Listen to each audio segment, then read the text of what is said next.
Um, I just had an interesting idea, uh, and it was why we should be grateful for every thought. Um, I'm gonna also try to draw it on the whiteboard here, maybe to help it make sense. Maybe I should put my phone down.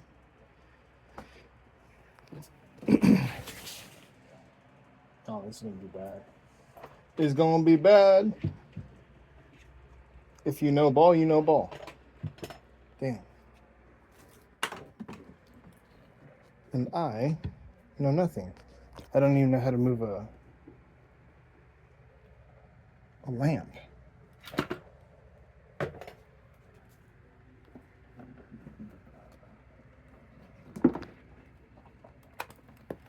I don't care. I'm winging it. Um, do do do do do do do. I'm getting the lamp situation addressed here. You know what? No, that's good enough. It doesn't matter. We're not here for the trivial things. We're here for the big things. Um, oh yeah, let me set up my phone here. It'll just have to work like that, I guess. Or I could do this. There we go, power beside you, maybe. Perfect. Flawless execution.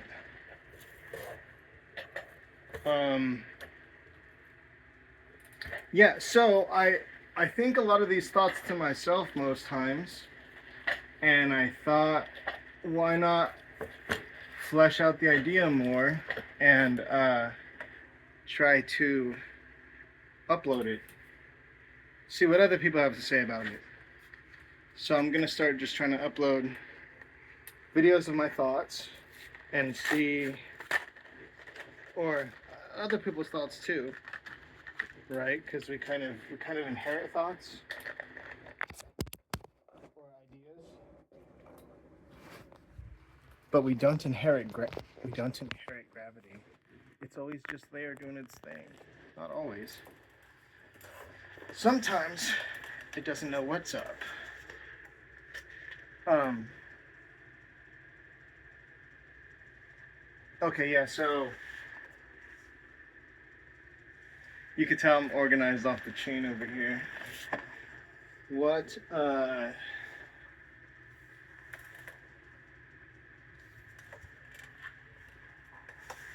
what I am, so it's kind of interesting, right? When you go off in like thought experiments, or you think deeply sometimes, and it like, for me personally, I initially got into philosophy when I was around 21 years old. I still wasn't reading. I don't really read. Um, but it was at that time when I was 21 when I was kind of able to get a understanding of these bigger ideas or deep questionings, and it was one of the first things that really helped take me away from my emotions, my head, like my internal state, because when I was in philosophy, it would take you it would expand my mind so far that I couldn't go any further. And that takes you away from like your day to day. It takes you away from the thoughts in your head. It takes you away from those internal things that may be keeping you fixed, right? And also, um, it was just cool. So I think around that time was when my thinking kind of increased. Not so, uh, yeah, we'll just say my thinking increased. Maybe like into, I don't just want to say intellectually, but uh, I definitely got the gears turning. And so ever since then, gears have been turning to a certain degree. Since I don't read, and since I only have a limited time to watch videos, um, I know bits and pieces of different little philosophies here and there, not in depth, really. just a general knowledge of a handful of philosophies and ideas, I guess. So I think a lot of the things that I'm going to say or thinking are definitely influenced, if not completely borrowed from a specific person or a different system of thought. But asking these questions in a more organic way without having that literature in my mind, I think puts me at an advantage, because it's almost as if I'm trailblazing, even though I'm not, right? Because I'm sure some things I'm going to talk about here are um, they're topics that would have been studied before, right, or meant or touched upon. Like I'm not really doing anything new, but I'm trying to figure it out for myself. So the big idea that I had, we'll go with black. The big idea that I had was uh, why you should be grateful for every thought that you have. Controversial, I know, especially if you suffered. But there's kind of say, let's bring back. I think it's called the Johari window, right?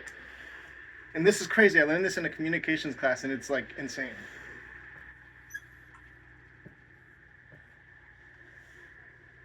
Check that window out. So this is what you know.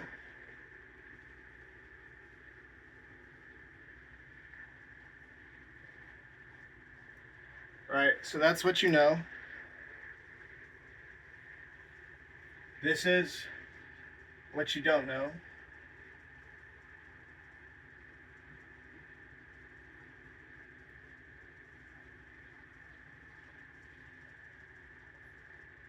This is what other people know about you, um, that you don't know about yourself.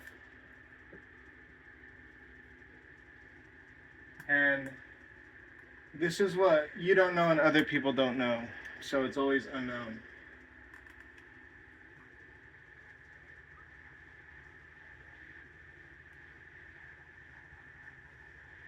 Or unknowable.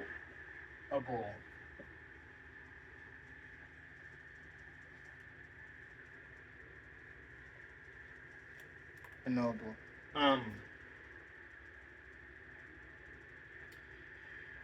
Life, like, what we know is this, and like what we don't know is like as far as you can possibly imagine. It's like everything, right? So within this little speck, like let's say the world's smartest person, you're like, damn, that guy knows everything, blah blah blah. Everything that he knows is still just like a little dot, right? So the fact that the majority of everything is this unknowable, and yet something comes to us, right? Let's even say it's something that we categorize as bad, like say, um,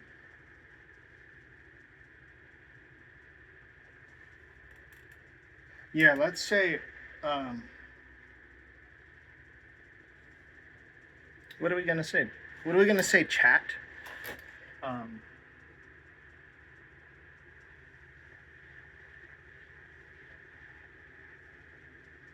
yeah, let's just say a hurtful memory, not one that destroys you or really gets you out of your state, but just something that, when it pops into your head, you're kind of like, right?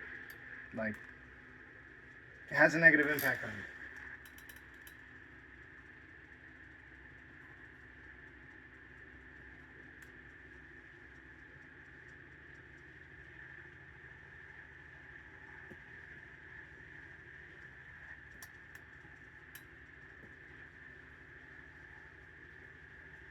Okay, so now we have a negative thought that pops into our head. We have like an emotional reaction.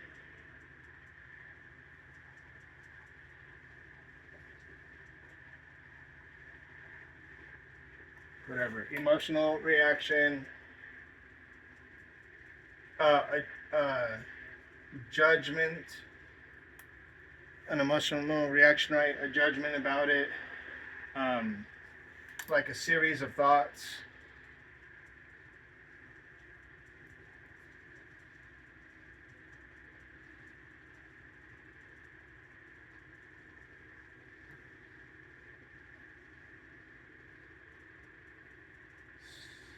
Seer. I don't even know how to spell series. Um, a series of thoughts, right? So this negative thought sparks this kind of emotional chain, right? Uh, the chain of events, chain of thoughts, chain of circumstances, right? So, um,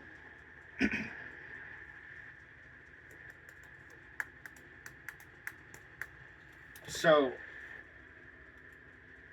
it sends you down this path, and the result of that path is okay. Let's say emotional turmoil, feeling worse, uh, like real negative implications that are costing resources that you wish wasn't the case, et cetera, right? So now you're in this state, which, like, let's just say it's a negative state. Well, that's where you now exist, that's where you're now present, right? Being present here, if you never had a negative thought in the first place, like to send you down to that era, you would never be here. But being here is a whole different vantage point because now you hear a sad part of a song and bam, you could tap into it instead of it being an abstract kind of notion or not having the real world experience, right? They say wisdom is knowledge with experience. So if you can't relate to something or you, you can't understand it to that depth, so you have knowledge about it but you don't have the wisdom, you don't have the experience.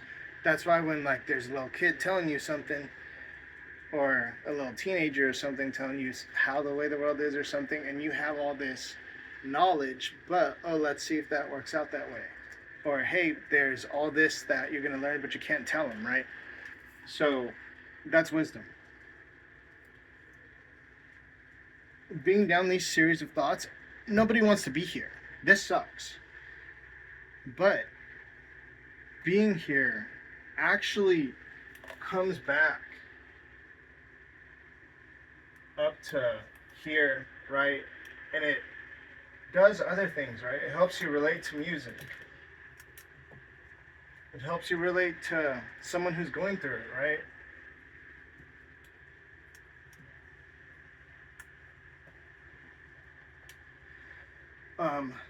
You're able to understand more deeply, to um, resonate, right? To connect. Um, and then you go through these kind of a similar sequence of bam, bam, bam, bam, right? But what I'm saying is, most people don't want to be here. We would categorize this as a negative thing, right? But this is actually just another vantage point. And so what we deemed as something negative, we didn't want to experience, something that harms us, etc., is now a whole different vantage point and creates a whole different set of circumstances that just are not linear, that you cannot predict. So having this vantage point can have you pretty much experience a life that no one would have ever experienced before. And I'm not saying it's better than or worse than, but it's specifically unique. You're one of one in that regard. In fact, you're one out of every human that has ever existed or that will ever exist. And there's something really cool and really like there's something there, you know, that gives you a type of energy and wonder and awe and oh cool, and it helps with developing yourself as well. So whenever you get a negative thought, um,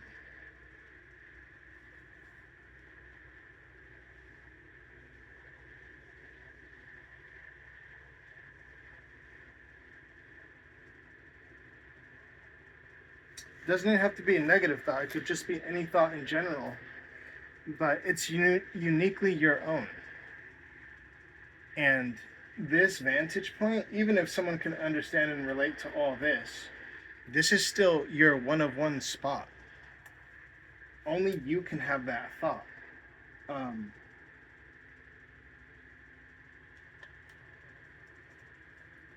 okay, like I have here the Little Book of Ethics, which I have not ever opened or read, but I did purchase for $8 on a discount by Peter Salmon. This dude has had, or is having, or what have you, one of one experiences, one of one this, one of one that, and his one of one produced this, to where now I have a one of one, right? And that's really cool. And it's not only is it cool, but it's also really inspiring and uplifting, and it kind of gets the juices flowing, right? And so with that being said, every thought, even if negative, harmful, etc., can have this vantage point, or this new path where you can take steps to give you something that inspires, or gives you energy, or makes you feel better, or makes you feel unique, because we all are unique. um, and I could definitely flesh this out a little more. I think maybe I will, but I had the thought occur to me, and so often with me, I get thoughts like this in my head, and I'm like, oh, that's cool. Like, oh yeah, I want to think about that, and then the thought goes away. So you have to be grateful for the thoughts when they come to you, because they are so much more important than what you think. And there's so much nothingness that anything that comes to you is a new potential pathway. Yep. If you if you like more content like this, like and subscribe. Share with your top 10 followers, or else your right eye is going to become your left eye. I don't know, dude.